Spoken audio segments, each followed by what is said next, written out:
I've seen a few other people do this video idea, but basically we're gonna do a tier list of the best income sources as a music producer, because what better way to rank things? There's a lot of different ways to make money as a producer. A lot of people don't know about all the methods to make money and they just obsess over one, so what better way to explain it than doing a tier list? Alright, we're here. I've got like the main ones down. We got placements, type beats, loops, and then I got lazy with the pictures after, so don't judge me, but mixing and mastering, custom beats, releasing songs, kits. This is by Kit. This is the cover for it. I was too lazy to write kits. Sync placements, YouTube ad revenue, coaching calls, studio sessions. Those are kind of like the main things that I thought of. And I know there's going to be like a lot of other ones. Maybe you could comment them below and we'll do a part 2. But I think like all the other ones are like variations of some of the stuff that's already on here. So these are the main ones. I'm going to start with placements. What do I think about placements? Placements are great. I have a couple big placements, not industry, but like, they have good streams. There's a few major downfalls of placements. The barrier to entry is a lot harder than some of the other stuff on here. And sometimes it's even hard to get paid. And if you do get paid, it's usually not that much. Now, some of the good things about placements, in my opinion, the coolest thing is the cool factor. Because let's say it's an artist you really liked or someone you were a fan of. It feels good to be able to work with them. I mean, I've had that exact experience where I was a fan of someone, then a couple of years later, they're hitting me up for beats. Or another thing is like, oh, if it's an artist your friends like, and then you're like, hey guys, I just produced this song. And they're like, damn, it's cool. It's a cool factor. Another thing about it is just the publishing checks, the royalty checks. You get those for the rest of your life as passive income once the song's already out. So there are some great upsides, but there are some major downsides. So with that being said, I'll put it into B. There's better stuff on this list, but there's also way worse stuff on this list. Next thing, everyone's favorite, type beats. The type beat game has done me very well. It's got me my first few big placements, it's got me my first connections, and it got me my first ever sale. And it's what got me in the door with producing. I think it's the easiest way to get in the door with producing, as there's zero barrier to entry. You just have to post on YouTube. But the one major downside is you're relying on social media algorithms for your fucking source of income. And I think the scalability is a little bit difficult. I mean, I know people who make 6 figures plus off it, but let's say you're already posting daily. The only way to really go beyond that is to start another channel. So the scalability is a little weird and you're relying on algorithms. So I was very tempted to put in an S, but I think I'm going to put in an A. It's a very, very good thing. I think amazing way to get in the door as a producer. And even to do as a long-term thing. Next thing is going to be loops. So this could be either posting loop kits or like sending loops to bigger producers. In my opinion, loops it's slowly becoming more saturated, but overall it's way less saturated than like type beats and like placements and stuff. It's a little bit harder. I think most people struggle with loops compared to drums. People can make drums pretty easily, but that also means there's a bigger market for it. Every big producer is always just using loops from other people. They're not really making their own loops just because it's harder to make a loop and it takes more time. So it's very easy to scale loops in my opinion, because you can send one loop to a bunch of producers. It's a high demand thing, and it's I'm not gonna say it's passive income, because obviously you have to like hustle, get these loops out to people, but the producers are gonna sell the beats for you and get the placements for you. So I think it's an amazing business model. I'm actually gonna put it in S, our first S of the day. I don't know if that's controversial or not, but I think loops are extremely good, and it's something I've been getting into and want to talk about on this channel more in the future. Next thing is mixing and mastering. This one I've done a bit. It's very easy to upsell to artists. Like if they're already going to buy a beat from you, you'd be like, oh, if you need a mix, I also offer that. But for me, it's a hassle. A lot of the artists, especially the shit artists, will send you very bad vocals, and it's like you can only do so much with a bad take. It's also harder to mix and master if you're just kind of like online. In my opinion, doing like a real life studio session makes it way easier, which that's at the end. We'll talk about that at the end. But yeah, mixing and mastering, I don't think the return on investment is there if you're like mainly trying to be a producer pursuing it. But like obviously if you're like an engineer and it's your main thing, then sure. But as a producer, I'm not a fan. I'll just put it in D tier just because for me, I've never really had good experiences with it. Like, yeah, it's made me a few extra dollars, but like if I'm really trying to hustle, I'll do it. But for the most part, I don't offer it just because I have enough money coming in through other things. So yeah.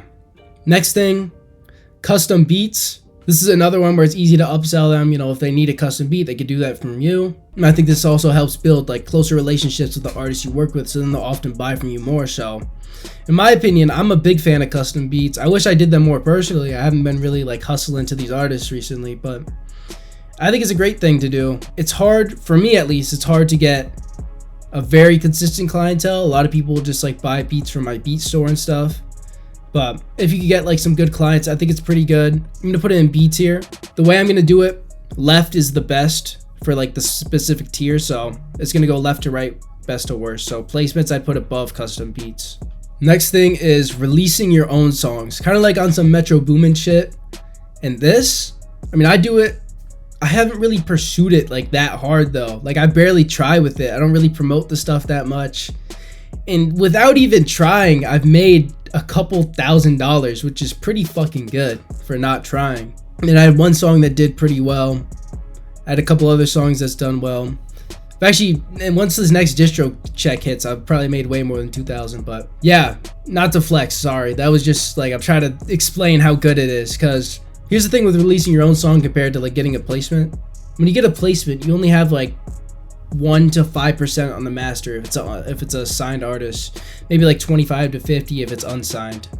When you release your own song, you have starting at 100%, you know, depending on how many artists are on there, or if it's just, you know, if you're just uploading a beat, you probably keep 100%. But you know, for most of my songs, I have at least 50%. So you're getting way more money through the streaming royalties than, you know, you do from the placements. So in my opinion, if you could get this going, I think this is the best thing out there. This is high S. Like Metro Boomin probably makes a shit ton of money off his releases. I mean, he has a label, so it's, or at least I'm assuming he has a label, so it's a little bit different. But if you can release your own songs and get them going, it's a fucking great business model. Next thing is kits. I know it's like a weird picture because I just put my own kit because I was lazy. This is my Funk Memphis drum kit. If you're interested in that sound, link in the description. But I haven't done too many kits. I've only done 2 kits. If you can make a big kit that has a lot of value, kind of like this one, where it has drums, midis, perk loops, like everything in it, a lot of people will be like, they'll want to buy it. There'll be an incentive just because of how much value's in there. It's a little bit more work to make a kit though than, you know, just to like make some beats. Really, if you really want to make a good kit, it takes a lot of effort, which is probably why I haven't done it too much yet. I'm still trying to learn it. I don't want to put out anything that's bad. In my opinion, it's a great business model. Again, I don't have too much to say about it just because I don't have too much experience, but I'm thinking low A, maybe high B. I'll go low A. It's up there with type beats, but type beats are better in my opinion. Unless you're like Cymatics, like being like the biggest fucking one in the industry, but that's like a whole different thing. Next thing is sync placements. I don't know too much about sync placements. This is the only thing on the list that I haven't done, but I know the people that are good at it really like swear by it. Because again, it's similar to the placements thing where it's like passive income for the rest of your life. But in my opinion, it takes a lot more learning. Because I think if you just make it type beats, I'm sure you could easily transition into placements or releasing songs or loops or basically any of the other things on here. Sync placements is like its own different world. So the barrier to entry is a little bit higher just because of the learning curve. This is assuming the context that you're starting from like the, you know, just like the online type beat producer or whatever. So for this, purely because lack of knowledge, I probably should have made a don't do tier, but I'll go C. Just because I don't know much.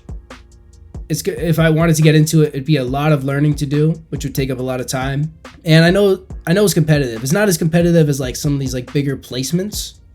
Like, you know, like if you're sending shit to like big artists, but there's a lot of people that do sick placements. And I know you have to send to like hundreds of libraries to get shit placed. So I'll put it in C. Maybe if I knew more, it'd be like a B or A. So yeah, no disrespect to the sync guys, but next thing is going to be YouTube ad revenue. This could be through your type beat channel, your tutorial channel, whatever you're doing. In my opinion, music isn't a big enough thing, or at least in the context of what I do, like a video like this isn't a big enough niche to where you can make like a livable income off the YouTube ad revenue. And I think type beats, like the CPM isn't that high. So it's a good extra source of income. It's a nice little side hustle, but it's not something that I think is like this crazy source of income. So I'll put it in C tier. Next one, I haven't seen too many people do this, but this is big in like the finance niche and like fitness niche, other niches, but I've seen a couple people in producing do it, and that is coaching calls or consultation calls. Basically, if you have a skill you could teach, for me, I do consultation calls, first link in the description. I basically teach people how to make beats or how to sell their beats or how to build their brand as a producer. So if you have skills, you can offer that to people who may need to learn, and you go just offer that service. I think it's a great thing. I haven't scaled it up too much recently, but I know some people are pretty big into it. They make a lot of money doing it. I'm gonna put it in low B just because it's harder barrier to entry, because you really have to be like good at what you do to be able to teach someone else. And I don't think this is like a service that a lot of people are looking out to do. So finally, studio sessions. I've never done this one again. I've been to a studio session, but I haven't like hosted one or engineered one. And the reason is I just don't live in a big city. That's probably the biggest barrier to entry. You know, if you're not in like one of these big cities where everyone's making music, it's kind of hard to run a studio. Like, you're not gonna have that many clients. I know there's some in my area, but there's not like too many as opposed to like a bigger city like New York. So I know people who do this that make good money. It's just that barrier to entry. So from my experience, if it was my experience, it'd be the absolute bottom of the barrel. But from what I know, I'm gonna go in B tier, because you know, you have to physically be there at certain times, as opposed to some of these other things you can do whenever you want. But I know you can make good money hosting a session. So that's my tier list. I don't know if you guys agree. I just put in my insight for what I think is, I think this is a perfect tier list in my opinion. But yeah, let me know what you guys think. Comment down below some other like income sources. Maybe I'll do a part 2 or other topics for like a tier list video. But yeah, hope you guys enjoyed. Click here to watch another video, and I'll see you guys in the next one.